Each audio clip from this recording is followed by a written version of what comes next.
तुम्हारी फाइलों में गांव के मौसम गुलाबी है, मगर ये आंकड़े झूठे और दावा किताबी है।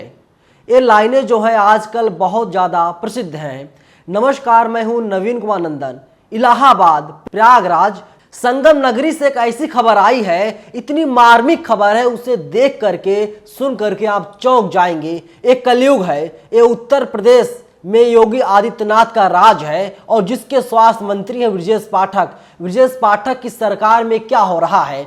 ब्रजेश पाठक लाख दावे करते हैं, बड़ी बड़ी बातें करते हैं, लेकिन जितने उनके दावे और वादे हैं वे सब धरे के धरे रह गए। देखिए, एबीपी गंगा ने खबर चलाई है, प्रयागराज, बच्चे के शव को 35 किलोमीटर कंधे पर लाद कर ले गए परिजन। पैसे नहीं होने के कारण शव वाहन नहीं देने का आरोप लगा है। अब आप बताइए, ये उत्तर प्रदेश साहब, अब तक खबरें बिहार से आती थी, अब तक खबरें छत्तीसगढ़ से आती थी, अब तक खबरें मध्य प्रदेश से आती थी, लेकिन अब उत्तर प्रदेश में भी ऐसा हो रहा है। अगर गरीब बाप के पास पैसा नहीं है तो उसे एम्बुलेंस नहीं दिया जाएगा। सरकार लाख दावे करती है, सरकार बड़े बड़े दावे करती है, सबको मुफ्त शिक्षा मिल रहा है, सबको मुफ्त में स्वास्थ्य व्यवस्थाएं मिल रही हैं, हमने तमाम व्यवस्थाएं लागू कर दी हैं, 108 चलाया जा रहा है, 102 चलाया जा रहा है, तमाम ऐसी बातें सरकार के द्वारा की जाती है। लेकिन योगी आदित्यनाथ के पास कोई इस बात का जवाब नहीं है कि उत्तर प्रदेश में क्या हो रहा है।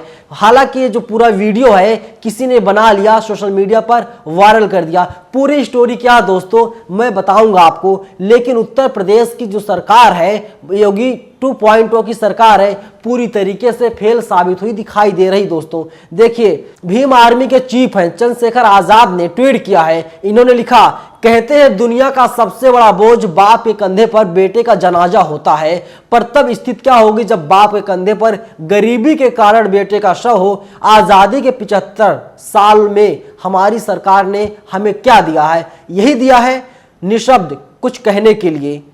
सीएम योगी जी सोचिए क्या हालात हैं यूपी में आम लोगों के। अब आप खुद बताइए, आजादी का अमृत महोत्सव मनाया जा रहा है, आजादी के 75 साल हो गए, लेकिन हालात जस के तस बने हुए हैं। साल 1947 में हमारा देश आजाद तो हो गया था अंग्रेजों से, लेकिन आज भी हमारा देश कुछ नेताओं से गुलाम है। मैं इसलिए कह रहा हूं, अगर हमारा देश आज गुलाम नहीं होता, हमारा प्रदेश अगर आज गुलाम नहीं होता, तो शायद कोई बाप, कोई बेबस बाप जिसके पास पैसे नहीं है, वो इस तरीके से अपने बेटे के शव को लेकर के कंधे पर लाद करके नहीं चलता। बताया ये भी जा रहा है तमाम मीडिया रिपोर्ट्स के मुताबिक कि जब बाप थक जाता था, बाप ने अपने 14 साल के बच्चे को कंधे पर लाद रखा था, जब बाप थक जाता था तो उसकी माँ कहती थी उसकी लाश को मुझे दे दो, मैं कंधे पर लाद कर लेकर चलूंगी। सोचिए, दंपति है, एक दंपति है अपने बेटे के शव को, वो भी बेटा कोई 5 साल का नहीं है, बेटा 6 साल का नहीं, 14 साल का बेटा है। नौजवान बेटे को लाद करके कोई कैसे ले जाएगा? जो चंद्रशेखर आजाद ने एक लाइन ट्वीट किया है, अगर किसी को सबसे ज्यादा दुख तब होता है जब वो अपने बेटे का जनाजा, अपनी बेटे की लाश को खुद लेकर चलता है। कहा जाता है हमारे यहाँ, अगर किसी के ऊपर कोई बड़ा कहर टूटता है जब उसकी बेटे की लाश खुद उसे कंधे पर हो, और कंधे पर तब है जब उसके पास पैसे नहीं है, गरीबी है, मजबूरी है, लाचारी है, बेबस दंपति है। उन लोगों का ये कहना है कि जब जितने पैसे उन लोगों ने कमाकर रखे थे, जो पिता है मजदूरी का काम करते हैं, और जितना पैसे कमाकर वे लोग रखे थे, सारे पैसे के उन लोगों ने इलाज में लगा दिया। बेटे को करंट लग गया था और उसे इलाहाबाद के अस्पताल में भर्ती करवाया गया, जहां डॉक्टरों ने पैसों के नाम पर खून चूस लिया और ये कहते हुए रेफर कर दिया कि आपका बेटा अब यहाँ नहीं बच सकता, लगभग आपका बेटा मर चुका है, अपने बेटे को ले जा करके आप कहीं और पर इलाज करवा लीजिए। आप सोचिए, ये खबरें भावुक कर देने वाली हैं, ये खबरें सीधे सीधे आपको हमको परेशान करती हैं। लेकिन जो सत्ता में बैठे हुए लोग हैं, जो सफ़ेद पोश लोग हैं, ये लोग परेशान नहीं होते। ये लोग परेशान इसलिए नहीं होते क्योंकि ये लोग इसी पर राजनीति करते हैं, ये लोग अपनी राजनीतिक रोटियां इसी पर सेकते हैं। देखिए, अखिलेश यादव ने ट्वीट किया है। अखिलेश यादव ट्वीट करते हुए लिखते हैं कि ना सुविधाएं हैं ना इलाज है, यही भाजपा का राज है। हालांकि ये कोई नई बात नहीं है, जब अखिलेश यादव की सरकार थी तो भी ऐसी खबरें आया करती थी, लेकिन बीते 6 सालों से उत्तर प्रदेश में योगी आदित्यनाथ का राज है, बुलडोजर बाबा की सरकार है। लेकिन इसी बुलडोजर बाबा की सरकार में क्या हो रहा है? आप खुद समझ सकते हैं। उत्तर प्रदेश के स्वास्थ्य मंत्री ब्रजेश पाठक है। ब्रजेश पाठक ने ट्वीट किया, उन्होंने लिखा, एम्बुलेंस ना मिलने पर बच्चे का शव कंधे पर ले जाने की मीडिया रिपोर्ट का संज्ञान लेकर मैंने प्रधानाचार्य राजकीय मेडिकल कॉलेज एवं सीएमओ प्रयागराज को संयुक्त रूप से प्रकरण की जांच कराकर दोषियों के खिलाफ कृत कार्रवाई की रिपोर्ट 3 दिन में प्रस्तुत करने के आदेश दे दिए हैं। आदेश देने से क्या होगा साहब, कोई बाप अपने बेटे का जनाजा लेकर के जा रहा है और आप जांच के आदेश दे रहे हैं, उस आदेश से क्या होगा? आप क्यों नाकाम साबित हो रहे हैं? जो स्वास्थ्य व्यवस्थाएं हैं, आप कहते हैं कि लगता है जैसे कि आपने कोई मूवी देख ली हो और आप एकाएक पहुंच जाते हैं, वहां पर लाइन में खड़े हो जाते हैं, पर्ची बनवाने लगते हैं, लेकिन इसके बाद भी उत्तर प्रदेश की जो स्वास्थ्य व्यवस्थाएं हैं सुधरने का नाम नहीं ले रही हैं। अगर 1 किलोमीटर होता, 2 किलोमीटर होता तो मान लिया जाता, पैसे बचाने के लिए जा रहा है 35 किलोमीटर। एबीपी गंगा ने रिपोर्ट छापी है, एबीपी गंगा ने बकायदा टीवी पर चलाया है, 35 किलोमीटर तक अपने बेटे के जनाजे को एक दंपति लेकर जा रहा है।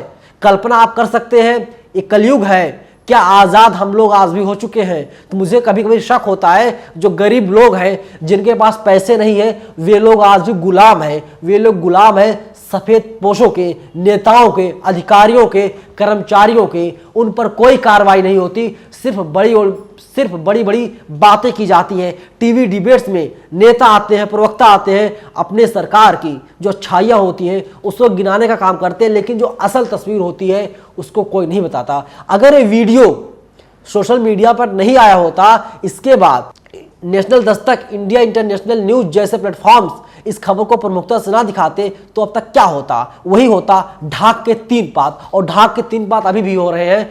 कोई भी कार्रवाई नहीं की जा रही है, सिर्फ जांच के आदेश की बात कही जा रही है दोस्तों। तो आप सोचिए, क्या इसीलिए हम लोगों ने सरकार को वोट करते हैं? क्या इसीलिए हम नेता चुनते हैं? क्या इसीलिए हम जनप्रतिनिधि चुनते हैं? तो क्या इसीलिए हम लोग यही कल्पना करते हैं कि हम इसी समाज में जिएंगे और ऐसी हमें हमारी सरकार होगी?